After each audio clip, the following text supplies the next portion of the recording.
जितने प्रभावशाली ढंग से विपक्ष काम नहीं कर रहा है। खास करके नेता प्रतिपक्ष के तौर पर तेजस्वी यादव की बात बिल्कुल, उनको तो युवा नेता है, उनको तो इस मसले को एकदम तेज़ी से 24 घंटे इसी की बात करनी चाहिए और हर ढंग से अपने विधायकों के साथ जो चढ़ाई कर देनी चाहिए। अगर वो चढ़ाई कर दे तो निश्चित रूप से हम लोग समस्या बहुत कम समय में सॉल्व हो जाएगी। विपक्ष को जितना प्रभावशाली ढंग से इस मुद्दे को उठाना चाहिए वो नहीं उठा रहे हैं, वरना अगर इसको प्रभावशाली ढंग से मुद्दा उठा लें तो निश्चित रूप से सरकार सुनेगी। हम लोग जितने प्रभावशाली ढंग से कह पाए उतने प्रभावशाली ढंग से सरकार के पास विपक्ष नहीं पहुंच रही है। अगर एकजुट होकर भी विपक्ष पहुंचे तो निश्चित लगता है कि हम लोग की समस्या एक दिन में सॉल्व हो जाएगी। क्या होता है कि बच्चों की संख्या हमारे पास इतनी ज़्यादा है, लेकिन समस्या कि उनको हम बार बार बुला के उनका समय क्यों बर्बाद करें, उनका पैसा क्यों बर्बाद करें। और अभी से कोई आवश्यकता नहीं कि हमको कुछ चढ़ाई करने जाना, लड़ाई करने तो जाना नहीं, लेकिन उन लोग के यहाँ बैठने से समस्या का समाधान नहीं होगा। वो अगर बैठना चाहे तो मुख्यमंत्री आवास के सामने बैठ जाए, गवर्नर आवास के सामने बैठ जाए, बेली रोड पे बैठ जाए, क्योंकि उनकी संख्या, उनके समर्थक ज़्यादा हैं और अगर वो बैठेंगे तो उन पर लाठीचार्ज भी नहीं होगा।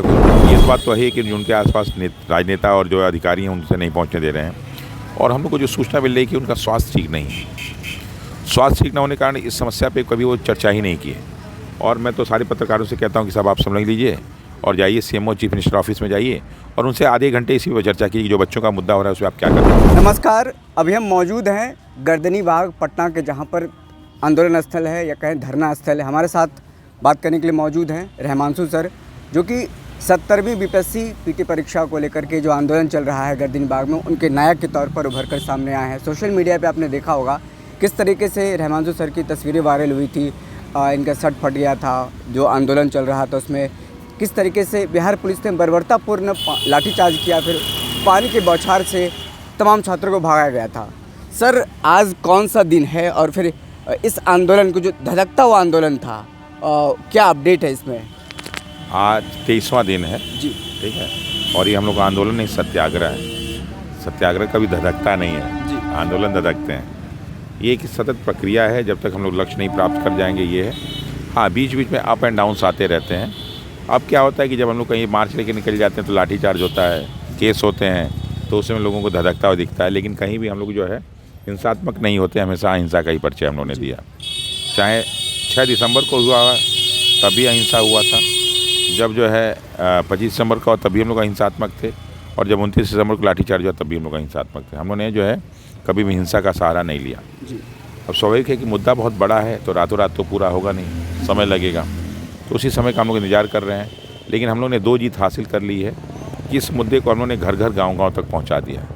जो गार्जियन अभी इस बीपीएससी के बारे में जानते नहीं थे, वो सारे के सारे लोग अनियमितता के बारे में जानने लगे, क्या क्या समस्याएं उनके बारे में जानने लगे हैं। तो ये एक बहुत बड़ी उपलब्धि है।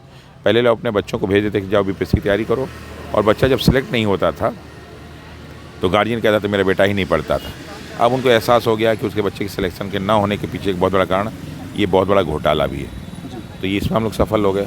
दूसरा, जिन जिन लोगों से हमें समर्थन हासिल करना था, तो बहुत सारे राजनीतिक दल, बहुत सारे ऐसे लोग, राष्ट्रीय मीडिया में इस बात को पहुँचाना, वो हम लोग ने कर दिया है। अब अंतिम जो चल रहा है वो ये चल रहा है कि हम लोग की बातें जो है सफल हो जाएं, हम लोग का लक्ष्य मिल जाए। तो देखिए, जितने हम शांतिपूर्वक ये काम कर रहे हैं, निश्चित रूप से हम लोग को लक्ष्य मिल जाएगा।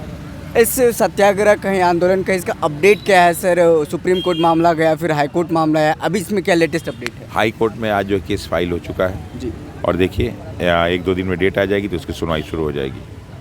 आप शुरू से इस आंदोलन को एक नायक के तौर पर उभर करके सामने आए हैं, लीड करते रहे हैं। एक जिस तरीके से सत्याग्रह को बढ़ना चाहिए आगे बढ़ रहा था, फिर अचानक से राजनीतिक पार्टियों की एंट्री होती है, तमाम सारे मुद्दे होते हैं। फिर कई लोग कह रहे हैं कि अब छात्रों की बात नहीं हो रही है, राजनेताओं की बात होने लगी है। सत्याग्रह जो छात्रों का था वो दब गया, वो पीछे चला गया, नेताओं की बात होने लगी है। इसके पीछे की वजह क्या है? क्योंकि आप शुरू से इस मुद्दे को देख रहे हैं, समझ रहे हैं, आप अच्छे तरीके से बता सकते हैं। देखिए, दरअसल क्या है कि ये लोगों का सोचना है, कोई सत्याग्रह के बारे में जानते नहीं कि सत्याग्रह होता क्या है। बहुत सारे लोग तो आंदोलन भी जो है, मुझे लगता है कि 1950-74 के बाद इस प्रकार का कार्यक्रम पहली बार हो रहा है, और ये 23 दिन का छात्रों का सत्याग्रह चल रहा है। तो लोग इसके बारे में नहीं जानते। लोग सोचते हैं कि हम लोग इकट्ठा हुए, नारेबाजी हुई, ताली बजी और एक दूसरे के खिलाफ आरोप प्रत्यारोप हुआ और काम खत्म। तो वो मेन होता है कि अपनी बात को सभी तक पहुंचाना, जन समर्थन हासिल करना। तो हम लोग ने वो काम कर लिया है। अब क्या होता है कि बच्चों की संख्या हमारे पास इतनी ज़्यादा है, लेकिन समस्या है कि उनको हम बार बार बुला के उनका समय क्यों बर्बाद करें, उनका पैसा क्यों बर्बाद करें। और अभी से कोई आवश्यकता नहीं कि हमको कोई चढ़ाई करने जाना, लड़ाई करने तो जाना नहीं है जी।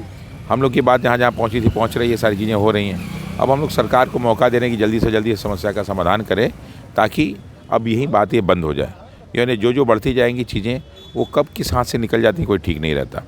तो हम लोग कोशिश कर रहे हैं कि जल्दी से जल्दी समस्या का समाधान हो जाए, ताकि जो है लोगों का सत्याग्रह के प्रति, अपने संविधान के प्रति, अपनी सरकार के प्रति विश्वास बना रहे। सर, आप एक गुरु भी हैं, शिक्षक भी हैं, बच्चों को पढ़ाते भी हैं। अभी आपका क्लास बंद है, जिस तरीके से बातें सामने आ रही है, फिर आप आंदोलन में जो वक्त दे रहे हैं, समय दे रहे हैं, इसके पीछे? देखिए, दरअसल क्या है कि मैं चूँकि क्लास नहीं जा रहा तो मेरी क्लास तो नहीं हो पाएगी जी। तो अभी इस तरह का कोई बहुत बड़ा एग्ज़ाम भी नहीं है। दूसरी चीज़ क्या है कि बच्चों को हम पढ़ाते हैं इसलिए उस उद्देश्य कि उनका सिलेक्शन हो जाए, लेकिन बच्चों को हम मेहनत से पढ़ाएं, बच्चे भी मेहनत से पढ़ें, लेकिन अगर सीटें बिक जाएंगी तो उनका सिलेक्शन होगा कैसे? तो जो हम लोग का लक्ष्य है वो अधूरा रह जाएगा। तो अब ये लड़ाई किसी न किसी को तो लड़नी थी। छात्रों को हम लोग आगे करके लड़ नहीं सकते थे। नो डाउट ये सत्याग्रह छात्रों का ही सत्याग्रह। मैं तो गार्जियन के रूप में, नायक के रूप में नहीं हूँ, मैं गार्जियन के रूप में हूँ। नायक तो छात्र हैं जो इस लड़ाई को लड़ रहे हैं, क्योंकि उनका कैरियर दांव पे है।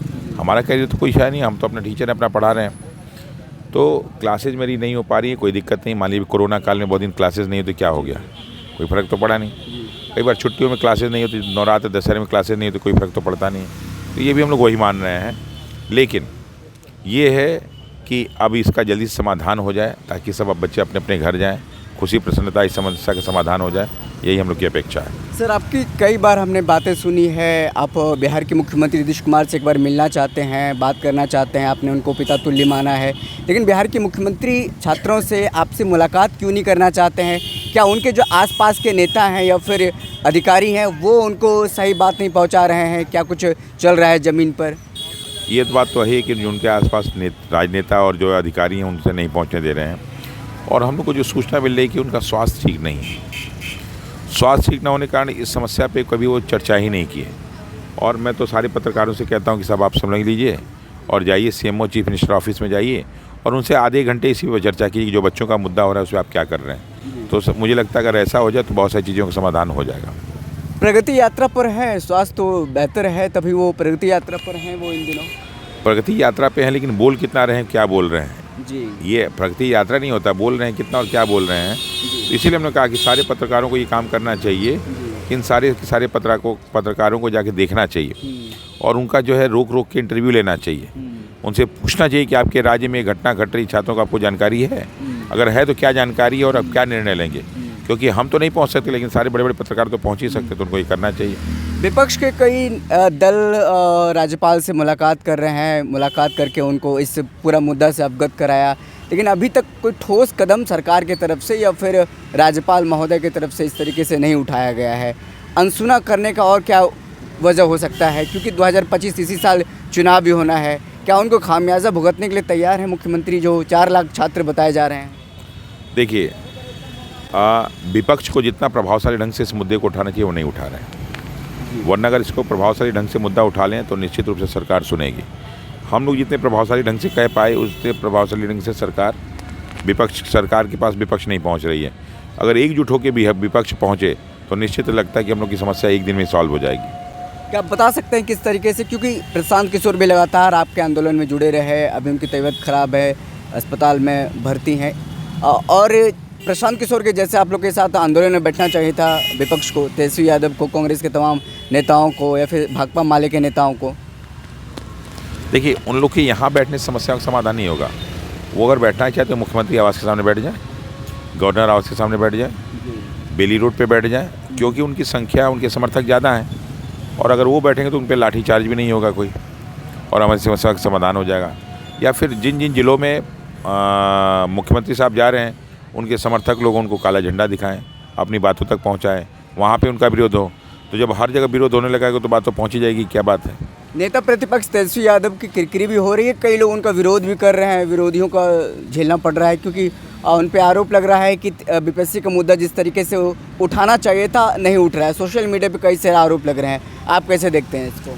निश्चित रूप से जितने प्रभावशाली ढंग से हम लोग कार्य कर रहे हैं उतने प्रभावशाली ढंग से विपक्ष काम नहीं कर रहा है, खास करके नेता प्रतिपक्ष के तौर पर तेजस्वी यादव। बिल्कुल, उनको तो युवा नेता है, उनको तो इस मसले को एकदम तेज़ी से 24 घंटे इसी की बात करनी चाहिए और हर ढंग से अपने विधायकों के साथ जो चढ़ाई कर देनी चाहिए।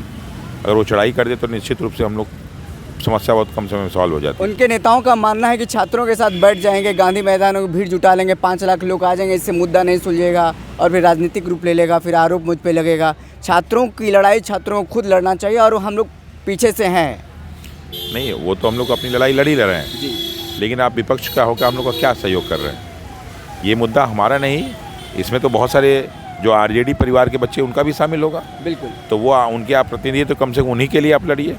भाई हम मुख्यमंत्री के पास नहीं जा सकते, हम बहुत सारे काम नहीं कर सकते, लेकिन आप तो काम कर सकते हैं। मुझे लगता है कि तेजस्वी जी जिस दिन सड़क पे उतर जाएंगे उस दिन समस्या का समाधान उसी दिन हो जाएगा। चलिए, हम तमाम मुद्दों पर सर से बात कर रहे थे, तमाम मुद्दों को हमने समझने की कोशिश की है।